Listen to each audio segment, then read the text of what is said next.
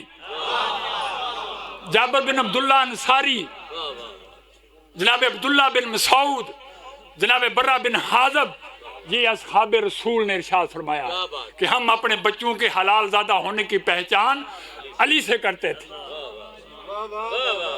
علی سے کرتے تھے۔ یہ بھی حدیث ہے اصحاب رسول کی کہ ہم آپس میں بیٹھ کے جب گفتگو کرتے تھے تو اپنے میں سے اگر کسی پہ شک ہوتا تو ہم ذکر علی سے پہچان لیتے تھے کہ ہم میں منافق کون ہے، منافق کون ہے۔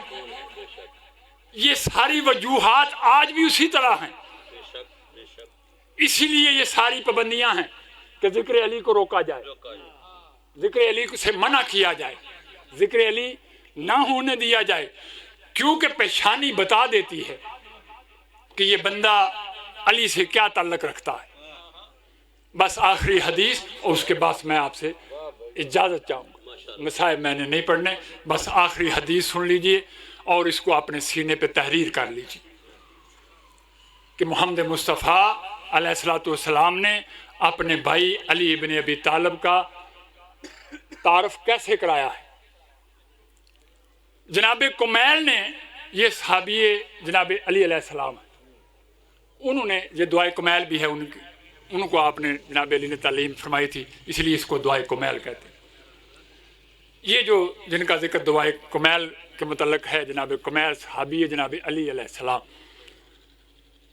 انہوں نے جناب علی سے پوچھا کہ یا علی، آپ سے بغض کیا ہے، آپ سے دشمنی کیا ہے؟ علی سے پوچھا جناب کمیل، کیسے کیسے لوگ ہو گزرے، ہمارے لیے کیا کیا اہتمام کر گئے کہ تم کو سوچنا نہ پڑے، کیسے عظیم صحابی تھے۔ انہوں نے اس وقت جناب علی سے پوچھ لیا کہ سرکار آپ سے بغض کیا ہے۔ جناب علی علیہ السلام نے جناب کمیل کے کاندھے پہ ہاتھ رکھا اور ہاتھ رکھ کے آپ نے جھنجھوڑا، جناب لایا جناب کمیل کو، ہلا کے ارشاد فرماتے ہیں کمیل، ایک دن اسی طرح میں نے بھی اللہ کے رسول سے پوچھا تھا یا رسول اللہ مجھ سے بغض کیا ہے، مجھ سے بغض کیا ہے۔ آپ فرماتے ہیں میں نے خود کمیل، میں نے خود اللہ کے رسول سے پوچھا تھا کہ یا رسول اللہ یہ جو آپ لوگوں کو منع کرتے ہیں میرے بغض سے وہ کیا ہے کیا، وہ میری دشمنی ہے کیا؟ آپ فرماتے ہیں کمیل، جس طرح میں نے تجھ کو پکڑا اور جھنجھوڑا، اسی طرح محمد مصطفیٰ نے میرے کاندھے پہ ہاتھ رکھا تھا اور مجھے جھنجھوڑ کے ارشاد فرمایا تھا، اے علی تیری دشمنی یہ ہے کہ تیرے چاہنے والے سے جو نفرت کرے وہ تیرا دشمن ہے۔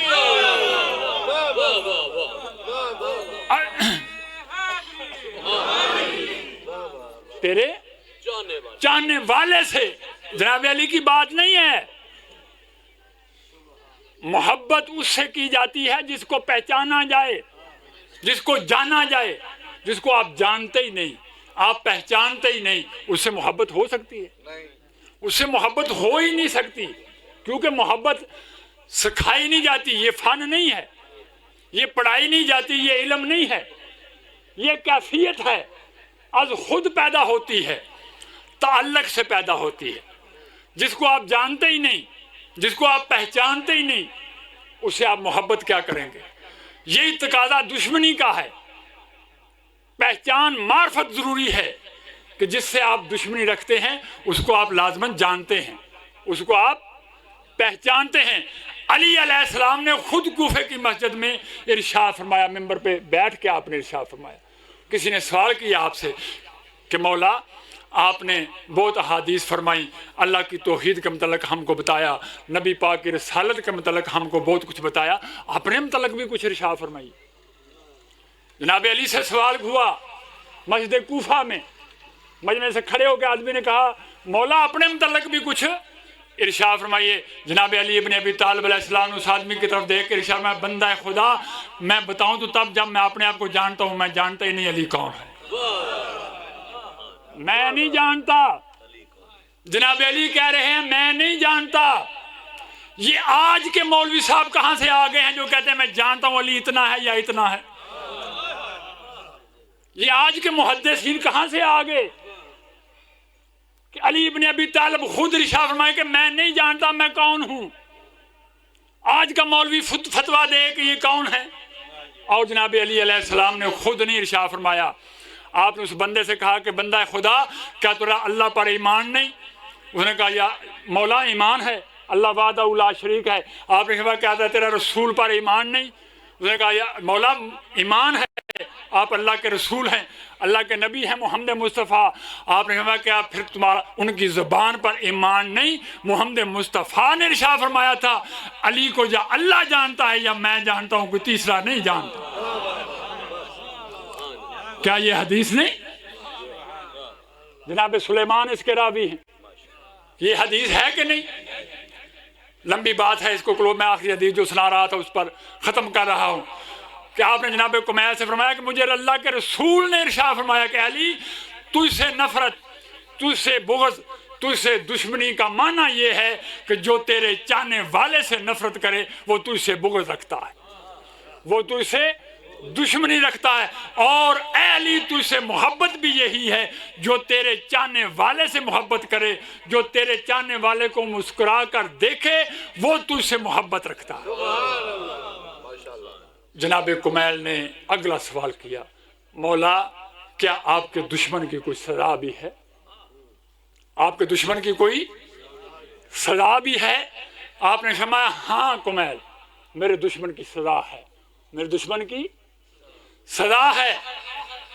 اور جس طرح اللہ کے رسول نے مجھے یہ بتایا کہ میرا دشمن کون ہے، مجھ سے بغض کون رکھتا ہے، اسی طرح اللہ کے رسول نے مجھے یہ بھی بتایا کہ میرے دشمن کی سزا کیا ہے، میرے مجھ سے بغض رکھنے والے کی سزا کیا ہے.